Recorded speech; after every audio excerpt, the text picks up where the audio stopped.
who I am, as I was introduced, my name is Stacy Rodrigues. I am a member of the MTA, Massachusetts Teachers Association, so I'm representing them. I'm also representing the Dartmouth Educators Association. However, unfortunately, I have become part of what we are trying to avoid, which is positions or people, support staff, that are being cut. As of July 9th, I received my non-appointment letter without any further explanation, and as far as they are concerned, I am no longer part of their faculty, part of their staff. What am I and what is my role? In Dartmouth, they call me a teacher assistant. Some other locals across the state will call it either an educational support professional or a paraprofessional. We are that first line for students that need help. Their teachers are always going to be there for them, but we are that point person to help them become successful. We are that person that meets them in the hall when they're not having a good day. We are that person that will pull them aside and say, did you understand this? Can I help you? We are making these students successful, whereas otherwise they struggle to meet and become the successful adults that we all know that are deep inside. In addition, not only have I been one of the victims, but it also sheds light on the fact that teacher assistants, paraprofessionals, educational support staff, that we are severely underpaid. We are living in an unlivable wage. For instance, it's not unique to Dartmouth. All across the state, top step is under $24,000. That's gross, not net. And that is not something that myself, as a single parent of a school-age child, can afford to live in the state of Massachusetts. Not even in the city of Fall River, of which I used to live for many years until I divorced. It's something that people need to pay attention to. I'm also standing up for ESPs, paraprofessionals, and teacher assistants that need the training. We cannot be viable in our jobs and feel that we are doing the jobs that we were meant to do unless we have that training. We need to further our education. We need to be supported.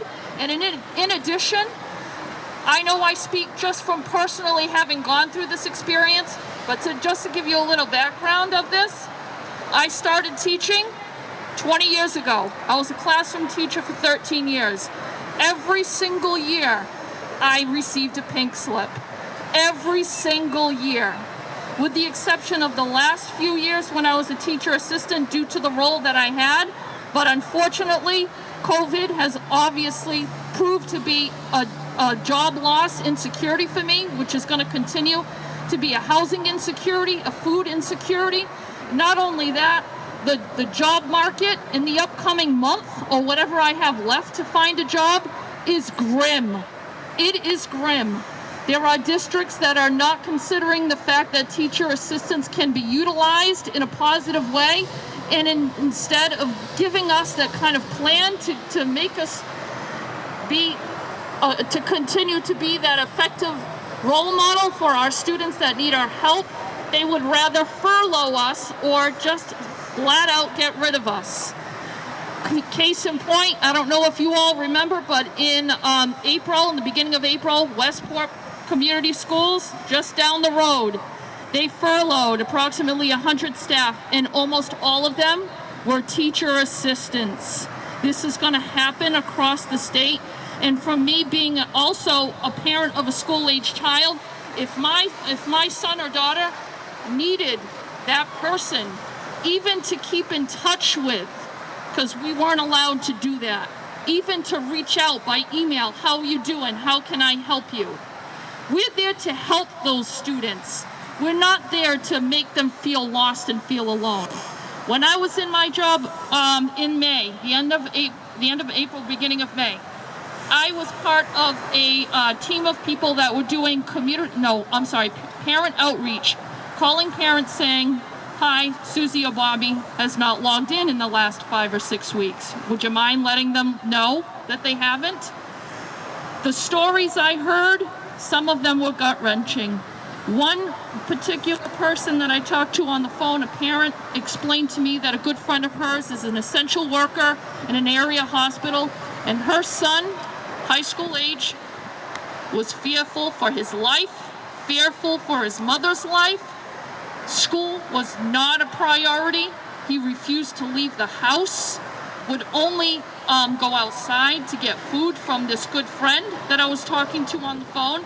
And it just brings also to light that these students now more than ever will need additional staffing.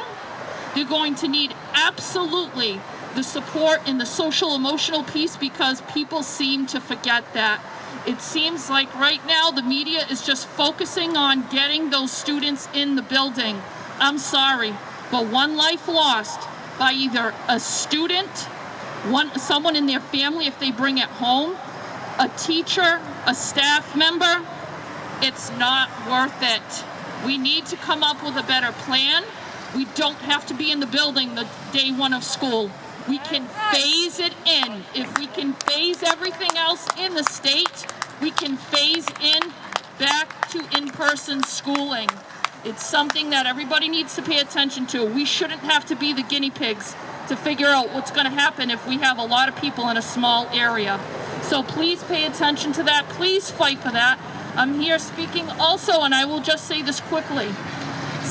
Special education teachers, they've had awful time with this.